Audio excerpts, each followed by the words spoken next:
Naples is a different city, a more real and rough place, and that is where its beauty lies.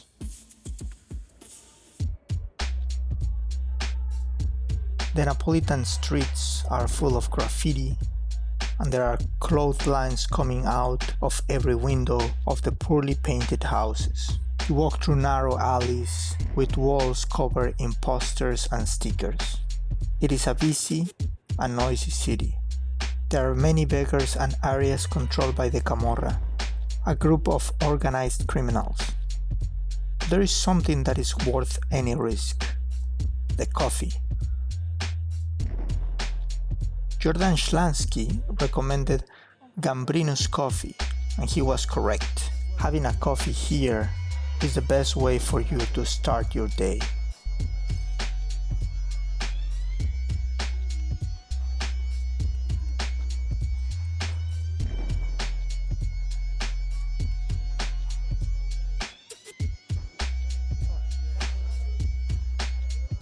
Afterwards, you begin your exploration of the city in the Plaza del Plebiscito, Plebiscito Square, where the Royal Palace of Naples and the Basilica San Francesco da Paola are located. The church was built from neoclassical inspiration, remarkably close to the idea of the Roman Pantheon, evident in the dome with a tall and wide drum. It is the dominant element of the entire architectural structure. The Royal Palace of Naples has 8 statues representing the 8 kings of the plebiscite, including Gioacchino Murat, who was a French general, king of Naples, and marshal of the empire under Napoleon Bonaparte. Of non-noble origins, he became Napoleon's brother-in-law by marrying Caroline Bonaparte. In 1808, he was appointed King of Naples after having removed the throne from the Bourbons. From there, you can see the new castle, which, thanks to its location, functioned as a royal residence and as a fortress. But there is a more interesting castle, and you go to it. There are different legends about Castel del Uovo. It is thought that the body of a mermaid named Partenope was buried under the castle when she committed suicide because she was rejected by Ulysses. Another legend tells that the famous poet Virgil hung an iron cage with an egg on top of a crossbeam in the basement of the castle. People thought that this egg controlled the fate of Naples and the castle. The view from the castle is spectacular.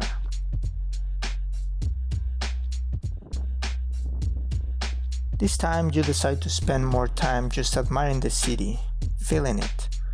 The previous cities have been so full of data and information that you need a break.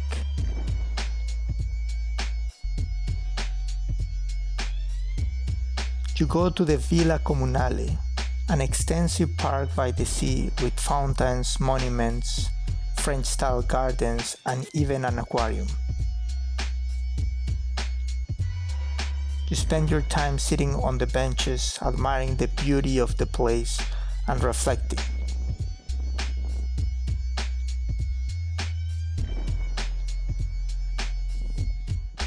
Later, you leave the park to see the waves of the sea breaking against the boardwalk.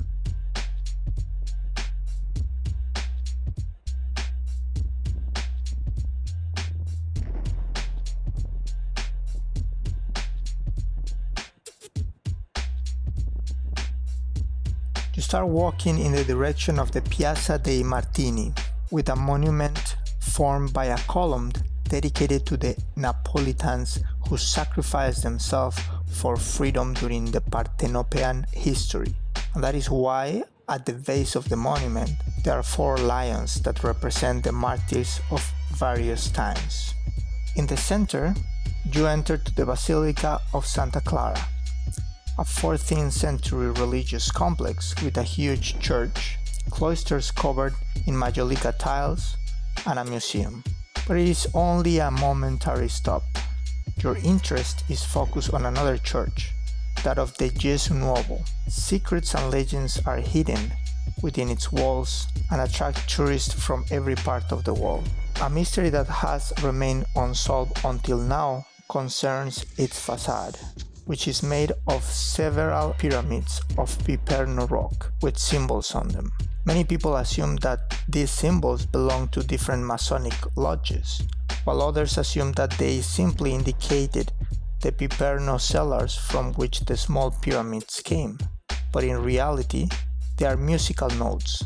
The facade of the church is a sheet of music.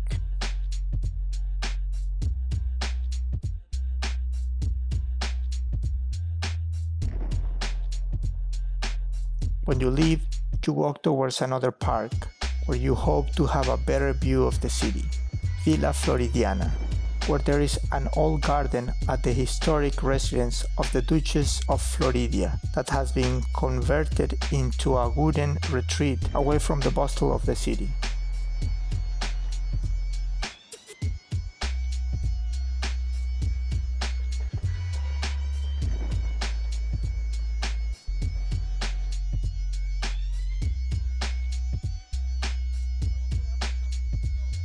To get there, you must walk between neighborhoods and streets that do not look friendly at all.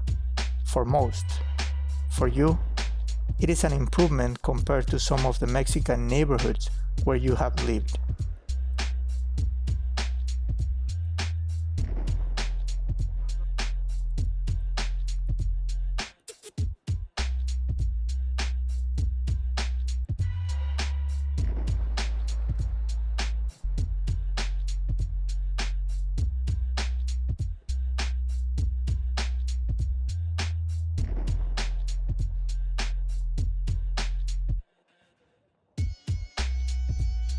The park is quiet and you decide to focus on appreciating the beauty in front of you, with its churches and buildings as well as its trees, plants and animals.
The sunset from the heights of Naples is beautiful.